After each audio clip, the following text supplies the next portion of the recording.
नमस्कार. YCMOUच्या home assignment कशा प्रकारे डाउनलोड करायच्या, अपलोड करायच्या याविषयी सविस्तर व्हिडिओ आपल्या चॅनलवर उपलब्ध आहे. आजच्या भागात आपण या होम असाइनमेंटचे मार्क आपल्याला मिळालेत की नाही हे कसं जाणून घ्यायचं.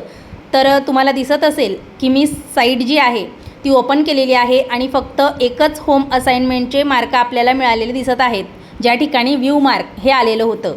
आता पुन्हा 5 ते 6 दिवसांनी मी या जी वेबसाईट आहे तिच्यावर येऊन PRN नंबर टाकायचा आहे, पासवर्ड टाकायचा आहे आणि माय होम असाइनमेंट यावर क्लिक करून आपल्याला आपल्या ज्या सगळे विषय आहेत तर त्याच्या पुढे ज्या ठिकाणी व्हेरीफायड हे लिहून आलेलं असायचं तर त्या ठिकाणी आता व्ह्यू मार्क हे पूर्ण 7ही विषयांच्या पुढे आलेलं आहे. तर आपल्या होम असाइनमेंट ज्या आहेत त्या अप्रूव्ह झालेल्या आहेत आणि आपल्याला मार्क देखील मिळालेले आहेत. तुम्हीसुद्धा अशा प्रकारे नक्की चेक करून बघा.